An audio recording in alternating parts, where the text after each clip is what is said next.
আল্লাহ আমার রব, এই রবি আমার সব।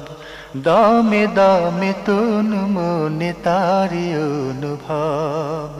তোমার দুনিয়াতে আমি যেদিকে তাকাই, অথই নিয়ামতে ডুবে আছি সবাই।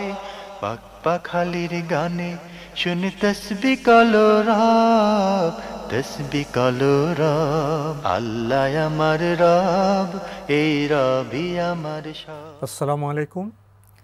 প্রিয় দর্শক, আপনারা কেমন আছেন? সবাই ভালো থাকুন, সেটা আমাদের একান্ত কামনা। শুরু হলো আপনাদের প্রশ্ন নিয়ে আপনাদের এই প্রিয় অনুষ্ঠান আপনার জিজ্ঞাসা। আপনাদের সাথে আছে আমি জয়নুল আবেদিন আজাদ। আজকেও আপনাদের প্রশ্নের জিজ্ঞাসার জবাব দিচ্ছেন বিশিষ্ট আলেম ডক্টর মোহাম্মদ সাইফুল্লাহ। আসসালামু আলাইকুম ওয়া রাহমাতুল্লাহি ওয়া বারাকাতুহু। প্রিয় দর্শক, চলুন তাহলে জিজ্ঞাসার জগতে। শুরুতে একটি ইমেল, এটি পাঠিয়েছেন ফারুক, সৌদি আরব থেকে। আপনি লিখেছেন, জামাতে যখন নামাজ পড়ি তখন দেখা যায় ইমাম সাহেব যখন সালাম ফিরান তখন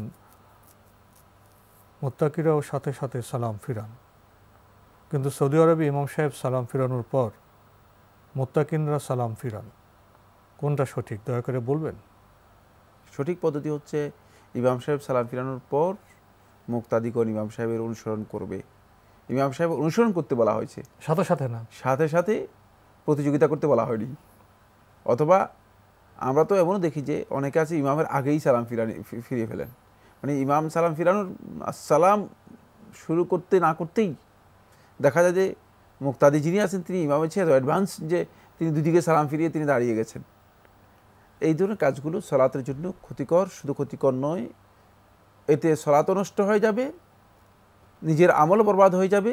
বরং আল্লাহ নবী সাল্লাল্লাহু আলাইহি ওয়াসাল্লাম বলেছেন যে এই কারণে সেই ব্যক্তির মুখে বিকৃতি এসে যেতে পারে। হাদিস দ্বারা সাব্যস্ত হয়েছে সে অভিশপ্ত হয়ে তার চেহারায় বিকৃতি এসে যেতে পারে। এটি এ ধরনের বিষয়। এই হাদিসটাকে শেখ রাসূল আলবনী রহমতুল্লাহ আলাইহি মিশকাতের তাহকিকের মধ্যে সহি বলেছেন, বিকৃতি এসে যেতে পারে।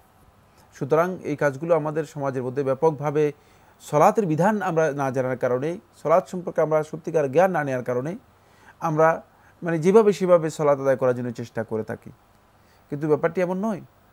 আপনাকে জানতে হবে যে আসলে ইমাম এর কী করণীয়, আর আমি যে মুক্তাদি ইমামের পিছনে আছি আমার কি করণীয় রয়েছে। যে ইমামের সাথে আপনি প্রতিযোগিতা করবেন না, এটাকে মুকারানা বলা হয় থাকে, এটা জায়েজ নেই। কোনো আলেম বলেনি জায়েজ রয়েছে। আমাকে আপনাকে যেটা নির্দেশ দেওয়া হয়েছে সেটা হচ্ছে ইন্নামা জুইলাল ইমামু লিয়ুতাম্মা বিহি। সহিহ মুসলিমের হাদিসের মধ্যে আল্লাহ নবী সাল্লাল্লাহু আলাইহি ওয়াসাল্লাম ইরশাদ করেন যে ইন্নামা জুইলাল ইমাম, ইমামকে নিয়োগ দেওয়া হয়েছে, দায়িত্ব দেওয়া হয়েছে লিয়ুতাম্মা বিহি, যাতে ইমামের তুমি ইক্তেদা অনুসরণ করতে পারো। ইক্তেদা শব্দের শাব্দিক অর্থ হচ্ছে অনুসরণ। তো অনুসরণ কি আগে হয় না পরে হয়? অনুসরণ সবসময় পরে হবে, অনুসরণ তো সাথে সাথে হয় না। তাহলে অনুসরণ, সুতরাং এই অনুসরণ কিন্তু একসাথেও হয় না, অনুসরণ আগেও হয় না, অনুসরণ হয়ে থাকে পরে, অনুসরণ হয়ে থাকে পরে। তাই অনুসরণ করার জন্য নির্দেশ দেওয়া হয়েছে। খেয়াল রাখতে হবে যে ইমামের সাথে সাথে করার জন্য হলে তাহলে রাসূল সাল্লাল্লাহু আলাইহি ওয়াসাল্লাম বলতেন যে তোমরা সাথে সাথে করো, কিন্তু সেটা রাসূলুল্লাহ সাল্লাল্লাহু আলাইহি ওয়াসাল্লাম বলেননি। এটা কি শুধুই সালামের ক্ষেত্রে না, নাকি রুকু সিজদা প্রত্যেকটি বিধানের ক্ষেত্রে এটি প্রযোজ্য। জি, সালামের বিষয়টি প্রশ্নে এসেছে, এই জন্য আমরা সালাম সম্পর্কে বললাম, কিন্তু না, প্রত্যেকটি বিষয়ে মূলত একই বিধান, সেটা আমাদের খেয়াল রাখতে হবে। অনেকে দেখা যায় যে ইমামের রুকুর আগেই রুকু করে ফেলছেন, অনেক অ্যাডভান্স, খুব গতি আর রুখতে পারে না, গতি অনেক বেশি। জি, প্রসঙ্গত এখানে একটা বিষয় চলে আসে যে আপনি যে হাদিসে সুস্পষ্ট বক্তব্য রাখলেন, জি, কেউ যদি ইমামের সাথে প্রতিযোগিতা করে তাহলে তার মুখে বিকৃতি, অনেক বড় কথা। ভয়ঙ্কর। আর যদি এমন হয় সে না জেনে না বুঝে অজ্ঞতার কারণে ইচ্ছাকৃত প্রতিযোগিতা না এমন হয়, সেক্ষেত্রেও কি বিকৃতি? না, আল্লাহ সুবহানাহু ওয়া তাআলা ভালো জানেন। জাহিলকে আল্লাহ ক্ষমা করে দিতে পারে। শেখ মোহাম্মদ সালেহ সামিন রহমতুল্লাহ শরহুল মুমতাতে উল্লেখ করেছেন যে জাহিল যদি জাহিলি হয় তাহলে আমার আল্লাহ সুবহানাহু ওয়া তাআলা তাকে হয়তো পাকড়াও করবেন না। আর নিয়তি বিষয়টা আছে, কারণ জাহেল, অনেকে জাহেল আছে যে জাহালাতের কারণে, মূর্খতার কারণে এই কাজগুলো করে যাচ্ছে। সুতরাং আল্লাহ সুবহানাহু ওয়া তাআলা জাহেলদেরকে এইভাবে পাকড়াও করবেন না। প্রিয় দর্শক, আমরা খুবই গুরুত্বপূর্ণ বিষয়ে অবগত হলাম। আমাদের হাতে আরও একটি ইমেল, এটি পাঠিয়েছেন মোহাম্মদ আবু বকর সিদ্দিক। আপনি লিখেছেন, আপনাদের অনুষ্ঠানটি আমি নিয়মিত দেখি, এটা আমাদের জন্য অন্যতম পাওনা, যা ভাষায় বলে শেষ করা যাবে না। আমাদের দেশে অনেক মাওলানা সাহেবরা অনেক কিছুর ফতোয়া দিয়ে থাকেন যা পবিত্র কোরআন এবং সেই হাদিস গ্রন্থের সাথে মেলে না। আপনাদের প্রচারিত মাসালাগুলো উপরে বর্ণিত গ্রন্থগুলোর সাথে মিলে যায় বিধায় শুনতেও ভালো লাগে এবং নিজেকে ধন্য মনে করি।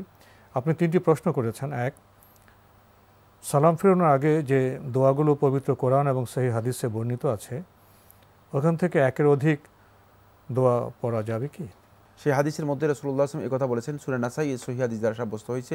ইমাম নাসাই সুনানুল কুবরার মধ্যে বর্ণনা করেছেন, আহমদ ইবনে হাম্বল রাহমাতুল্লাহ তার মুসনাদের মধ্যে বর্ণনা করেছেন, যেখানে স্পষ্ট করে বলা আছে এটি যে ফালিয়াতাখাইয়ার মা ইয়াশাউ মিনাদ দুআ, মানে সে যা ইচ্ছা তার যতটুকু খুশি হয় তাহলে তো একের অধিক পড়া যাবে, তাহলে সে সেখান থেকে দোয়া চয়ন করবে, মানে মনোনীত করে পড়বে। সুতরাং আপনি একাধিক দোয়া সেখানে পড়তে পারেন, কোনো অসুবিধা নেই, যেহেতু রাসূলুল্লাহ সাল্লাল্লাহু আলাইহি ওয়াসাল্লাম অনুমতি দিয়েছেন। আপনি আরও লিখেছেন, হাসবুনাল্লাহ ওয়া নি'মাল ওয়াকিল, এই দোয়াটা সেজদায় পড়া যাবে কি? আর 2-1টি দোয়া বলে দিন যা সেজদায় পড়া যায়। না, একসাথে দোয়াগুলো আমরা বলে দিব, আর আপনি খুব সহজে এটা বলে আপনি মুখস্থ করতে পারবেন না, কারণ প্রোগ্রাম শেষ মুখস্থ হবে না। বরং দোয়ার জন্য আপনি হিসনুল মুসলিম বই কালেকশন করুন, হিসনুল মুসলিমের মধ্যে বিস্তারিত রয়েছে, সেখান থেকে আপনি মুখস্থ করে নিন, এটা আপনার জন্য সবচেয়ে বেশি উপকার হবে। তবে হাসবুনাল্লাহ ওয়া নি'মাল ওয়াকিল অথবা হাসবি আল্লাহ ওয়া নি'মাল ওয়াকিল, এটি যদি আপনি পড়তে চান পড়তে পারেন। সুবহুন কুদ্দুসুন রাব্বুল মালাইকাতি ওয়ার রূহ, এটা পড়তে পারেন, এবং অনেকগুলো দোয়া রয়েছে। শিখতে হবে, শেখার জন্য চেষ্টা করতে হবে। হিসনুল মুসলিমের মধ্যে আপনি বিস্তারিত পাবেন। আপনি সবশেষে লিখেছেন, নামাজ শেষ করে আল্লাহুম্মা কফিনি বিহালালিকা আন হামুকা ওয়াগনিনি বিফাদলিকা মান সিওয়াক, এই দোয়াটা তাসবিহের মতো 10, 30, 100 এভাবে পড়া যাবে? না, নিজে তাসবিহ আবিষ্কার করার কোনো দরকার নেই, এটা দোয়া, এটা তাসবিহ না। তাসবিহ হচ্ছে যেখানে আল্লাহ সুবহানাহু ওয়া তাআলার পবিত্রতা রয়েছে, আর এখানে আপনি দোয়া করতেছেন আল্লাহুম্মা কফিনি আন হালালি বিহালালিকা আন হারামিকা, হে আল্লাহ আপনার হালালের মাধ্যমে হারাম থেকে আমাকে মানে যথেষ্ট করুন। তো এই যে আপনি যে দোয়াটি করতেছেন এটা হচ্ছে দোয়া, এটা তাসবিহ হচ্ছে। সুতরাং আপনি এই দোয়াটি আপনি যদি একাধিকবারও বলতে পারেন কোনো অসুবিধা নেই, জায়েজ আছে, কিন্তু এটাকে নির্দিষ্ট করে নেওয়া 10, 30, 100 এইভাবে নির্দিষ্ট করে নেওয়া এটি হাদিসের পরিপন্থী কাজ। প্রিয় দর্শক, এবার আমাদের হাতে একটি ইমেল, এটি পাঠানো হয়েছে মিরপুর, ঢাকা থেকে। নাম প্রকাশে অনিচ্ছুক লিখেছেন, আমার বাবা আমার মাকে বিয়ে করেন, তারপর আমার মা ইসলাম ধর্ম গ্রহণ করেন। বিয়ের পূর্বে আমার মা খ্রিস্টান ছিলেন। আমার মা এখনও 5 ওয়াক্ত নামাজ পড়েন, কিন্তু কিছু সমস্যা যা আমি লক্ষ্য করছি, আমার নানা বাড়ি থেকে কেউ আমাদের বাসায় বেড়াতে আসলে আমার মা নামাজ পড়েন না। খুব সম্ভবত নানা বাড়ির সদস্যরা জানেন যে আমার মা ইসলাম ধর্ম গ্রহণ করেছেন, আবার যদি পড়েন 2-1 ওয়াক্ত তাও আবার লুকিয়ে। রমজান মাসেও রোজা রাখেন, কিন্তু যদি নানা বাড়ি থেকে কেউ আমাদের বাসায় বেড়াতে আসেন, তিনি যে একজন রোজাদার তিনি ওনাদেরকে বুঝতে দেন না। এগুলো আমাকে খুব কষ্ট দেয়, আমি মুসলিম হিসেবে এগুলো মেনে নিতে পারি না। সাধারণত মা নানা বাড়িতে গেলে নামাজ পড়েন না, বাসায় ফিরে আসলে আবার নিয়মিত 5 ওয়াক্ত নামাজ পড়েন। শুধু তাই নয়, খ্রিস্টানদের বড়দিনে আমার মা বাড়িতে যান, আর বাড়িতে যাওয়া মানেই বড়দিন উদযাপন করেন। গির্জায় কোনো অনুষ্ঠান বা পরিচিত কারো বিয়ে থাকলে বাড়ির লোকেরা তাদেরকে যেতে বলে এবং তারাও সেখানে যান। এত বড় শিরকি কাজ যা আমি মেনে নিতে পারছি না, এবং সত্যিই আমি নিরুপায়। আমার বাবাও এসব ব্যাপারে উদাসীন। আমার বাবা কোনোদিন এসব ব্যাপারে কখনো বাধা নিষেধ করেননি আমার মাকে। আরেকটি ব্যাপার হলো, মা কখনো আল্লাহকে আল্লাহ বলেন না, সবসময় বলেন খোদা। তো আমার মায়ের ইসলামে জ্ঞান অল্প, আমি অনেক বোঝাতে চাই, কিন্তু আমার মা উদাসীন। এখন আমি কি করব? আমি আপনার কাছে এই সমস্যার সমাধান চাইছি। এই ভাইকে ধন্যবাদ, তিনি তার মায়ের একটা অবস্থা তুলে ধরেছেন, শেষে মায়ের উদাসীনতার বিষয়টিও ইঙ্গিত করেছেন। লেখাপড়া কম জান সেটা। তো আপনি আরও দৃঢ়স্থিরভাবে অস্থির না হয়ে, কারণ আপনার বক্তব্য থেকে বোঝা যাচ্ছে আপনি অস্থির হয়ে যাচ্ছেন, অস্থির না হয়ে আরও দৃঢ়স্থিরভাবে বোঝানোর জন্য চেষ্টা করুন। তাকে বোঝানোর জন্য চেষ্টা করুন যে আপনি ইসলাম গ্রহণ করেছেন, অর্থ হচ্ছে আপনার সাথে খ্রিস্টানদের যে সম্পর্ক রয়েছে সেটা কাট হয়ে গিয়েছে, বিচ্ছিন্ন হয়ে গিয়েছে। আপনি ওই ধর্মে থাকলে সেটা ভিন্ন কথা, কিন্তু ওই ধর্ম থেকে আপনি যেহেতু মুসলিম হয়ে গেছেন, সুতরাং আপনি একসাথে ডবল মানে ধর্ম দ্বৈত আচরণ করতে পারেন না। এবং সেটা খুব শালীন সুন্দরভাবে মার্জিতভাবে বোঝানোর জন্য চেষ্টা করুন। সেটা যদি তিনি বুঝতে অক্ষম হন তাহলে আপনার আর অতিরিক্ত দায়িত্ব নেই। ওমা আলা রাসূলিল বালাগুল মুবিন, রাসূলের উপর দায়িত্ব হচ্ছে একটাই, সেটা সুস্পষ্টভাবে পৌঁছে দেওয়া। পৌঁছানোর পর রাসূল কাউকে বাধ্য করেন, যার যার কর্মফল তিনি ভোগবেন। আর রাসূল যদি বাধ্য না করে থাকেন, অথচ আল্লাহর পক্ষ থেকে রিসালাত নিয়ে বিশ্ববাসীর কাছে প্রেরিত হয়েছেন, তাহলে আমরা যারা আছি, আমরা যে দাওয়াতের কাজ করছি, শুধুমাত্র লোকদের কাছে আল্লাহর বক্তব্যগুলো পৌঁছে দেওয়া, আর অতিরিক্ত কোনো দায়িত্ব আমাদের নেই। তাই এখানে আপনারও অতিরিক্ত কোনো দায়িত্ব নেই। সন্তান হিসেবে আপনি, মুসলিম হিসেবে আপনি ইসলামের বিধানগুলো পালন করে যাবেন, কিন্তু মায়ের জন্য আপনার এই এতটুকুই যথেষ্ট। কিন্তু একটা কাজ আপনার রয়ে গিয়েছে মায়ের জন্য, সেটা হলো আল্লাহ রাব্বুল আলামিনের কাছে বারবার বলা, যে রাব্বুল আলামিন, আমার মা যে ইসলাম গ্রহণ করেছে অথচ তার মধ্যে মুনাফিকি রয়ে গিয়েছে, ইসলাম গ্রহণ করতে পারেনি, ইসলাম বুঝেনি, ইসলামের সৌন্দর্য বুঝেনি। তাই আপনি যদি মেহেরবানি করে আমার মাকে ইসলামের দিকে ধাবিত করতেন এবং সহি ইসলাম, সুন্দর ইসলাম যদি সে গ্রহণ করত, প্রকৃত মুসলিম যদি হতে পারতো, এই জন্য আল্লাহর কাছে আপনি বেশি বেশি করে এই মায়ের জন্য দোয়া করুন। যদি দোয়া করে থাকেন তাহলে দেখবেন যে হয়তো তার অবস্থার পরিবর্তন হতে পারে। আরেকটি বিষয়, সেটা হলো যথাসম্ভব চেষ্টা করুন যে তাকে, মানে যে সমস্ত আচার অনুষ্ঠান আছে, ধর্মীয় অনুষ্ঠান আছে, তাদের এই ধর্মীয় অনুষ্ঠানে যাতে তিনি শেয়ার না করেন, তাহলে তিনি আসলে মানে সত্যিকার অর্থে ইসলাম গ্রহণ করেননি। মানে লৌকিকভাবে হয়তো তিনি এখানে ইসলামের একটা মানে দৃশ্য অবতারণা করছেন। সেখানে অনেক বিষয় এসে গেছে, বিস্তারিত অনেক কথার প্রয়োজন, আমরা তো অত বিস্তৃত বলতে পারি না। এখানে একটি জিনিস আপনার সামনে পেশ করতে চাই, সেটা হলো ওনার মা আগে খ্রিস্টান ছিলেন, মুসলিম হয়েছেন, এবং ওনার যে আচরণে দ্বৈত আচরণ লক্ষ্য করা যাচ্ছে। এখানে একটি বিষয় এসে যায়, একটি হলো মুসলিম হওয়ার পরও ধর্মীয় বিষয়ে কোনো মিশ্রণ করা যাবে না। আরেকটি বিষয় হলো মুসলিম হওয়ার পরেও তার যে পূর্বের ফ্যামিলি, বাবা মা বা আত্মীয় স্বজন, তাদের সামাজিক সম্পর্ক রক্ষা করা। সামাজিক সম্পর্ককে রক্ষা করতে পারবে, সামাজিক সম্পর্ক রক্ষা করতে পারবে, কোনো অসুবিধা নেই। ধর্মীয় বিধানের ক্ষেত্রে দ্বৈত আচরণ করতে পারবেন না। জি, সামাজিক সম্পর্ক যদি তিনি রক্ষা করতে চান, সেটা রক্ষা করতে পারেন, কোনো এবং তার আগে আত্মীয় স্বজন, বাবা মার সাথে তো সুন্দর সৌজন্যমূলক আচরণ করতে পারেন।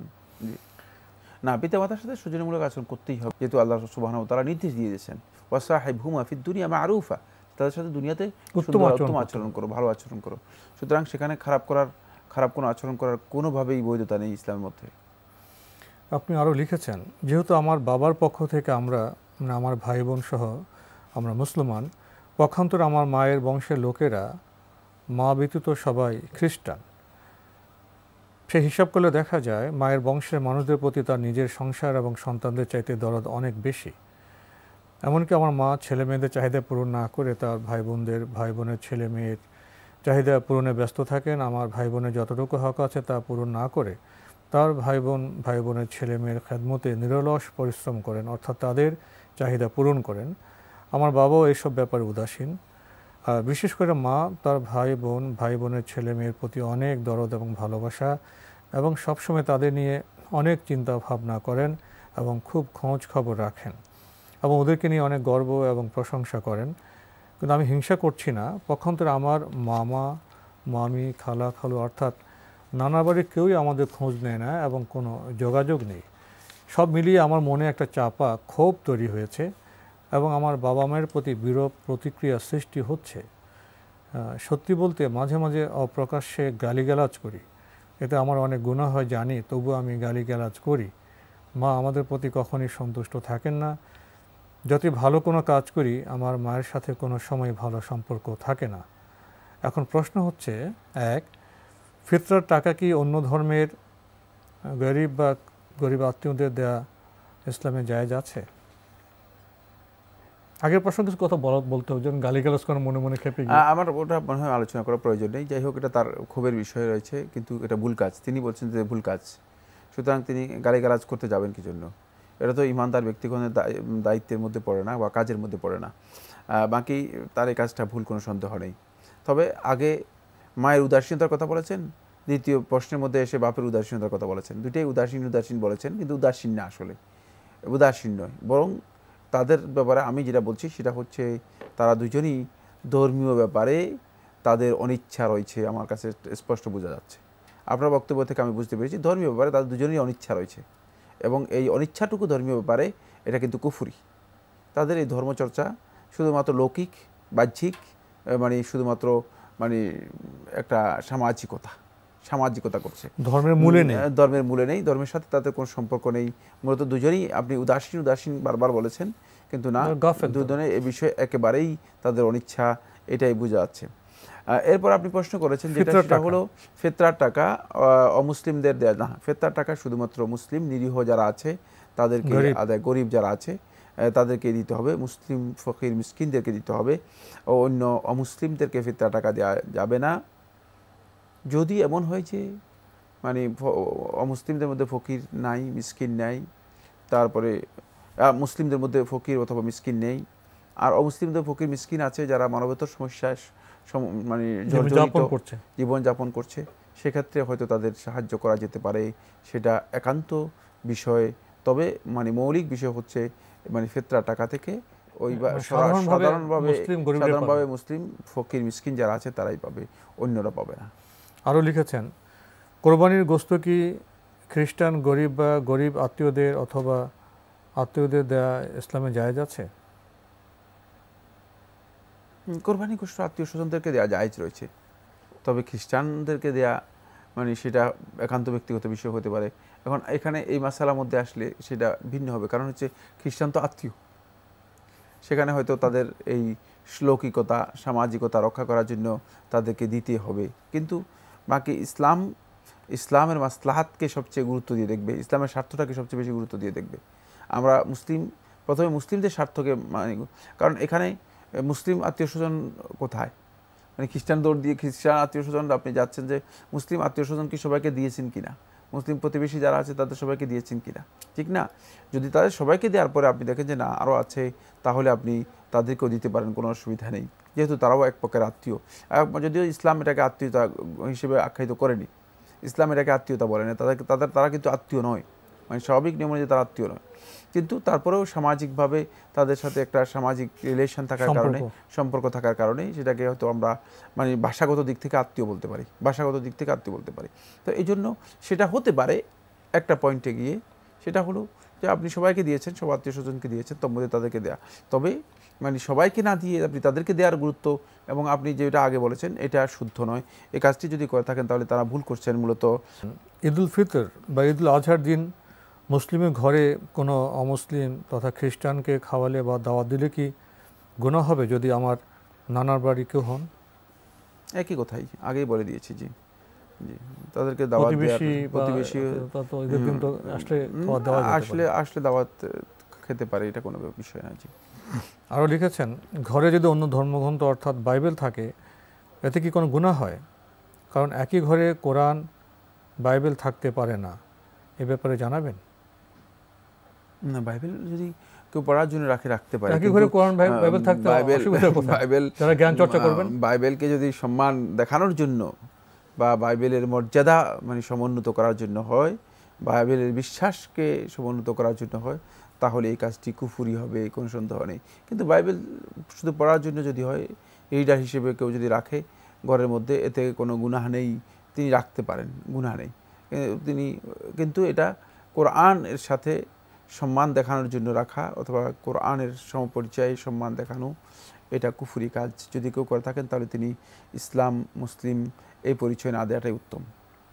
আপনি আরও লিখেছেন, কোনো মুসলিম যদি কোনো খ্রিস্টানের বাড়িতে গিয়ে থাকে খায়, ইসলামে কি এটা জায়েজ? খ্রিস্টানের বাড়িতে খাওয়া? হ্যাঁ, বাড়িতে গিয়ে যদি খাওয়া দাওয়া করে এটা কি জায়েজ? না, জায়েজের কিছুই নেই, জায়েজ রয়েছে। তো আজকে আমাদের এখানে শেষ করতে হচ্ছে। আপনাকে অনেক ধন্যবাদ। আপনাকে অসংখ্য ধন্যবাদ। প্রিয় দর্শক, আপনি হয়তো লক্ষ্য করেছেন আমাদের আজকের শেষের যে মেইলটি একটু অন্যরকম একটি পরিবার, কেউ কনভার্ট হয়েছেন, তারপর নানা বাড়ির ব্যাপার, বাবার বাড়ির ব্যাপার, ধর্মীয় ব্যাপার, সামাজিক ব্যাপার, উৎসবের ব্যাপার। এটা আসলে জীবনের একটা পরিক্রমণ। এখানে জ্ঞানের প্রয়োজন, সচেতনতার প্রয়োজন। ইসলাম সম্পর্কে না জানলে এসব ক্ষেত্রে ভুল হওয়ার সম্ভাবনা থাকতে পারে। ইসলাম সম্পর্কে না জানলে অনেক ক্ষেত্রে আমরা বেশি কঠিন হয়ে যেতে পারি, আবার না জানলে অনেক ক্ষেত্রে বেশি সহজ হয়ে যেতে পারি। এই প্রান্তিকতা ইসলামে গ্রহণযোগ্য নয়। আমাদের জানতে হবে এবং ভারসাম্যপূর্ণভাবে আচরণে দীপ্ত হতে হবে। চিঠি লিখুন, প্রশ্ন পাঠান আমাদের ঠিকানায়। পরিচালক আপনার জিজ্ঞাসা, এনটিভি, বিএসসিসি ভবন, 7ম তলা, 102 কাজী নজরুল ইসলাম এভিনিউ, কারওয়ান বাজার, ঢাকা 1215। আপনারা ইমেলও করতে পারেন। আমাদের ইমেল অ্যাড্রেস আপনার জিজ্ঞাসা @ntvbd.com। প্রিয় দর্শক, আপনারা আমাদের অনুষ্ঠান এনটিভি অনলাইনেও দেখতে পারবেন। ভিজিট করুন www.ntvbd.com। দর্শক, আপনারা সবাই নিরাপদে থাকুন শান্তিতে। আসসালামু আলাইকুম। আল্লাহ আমার রব, এই রবি আমার সব, দামে দামে তন মনে তারি অনুভব। তোমার দুনিয়াতে আমি যেদিকে তাকাই, অথই নিয়ামতে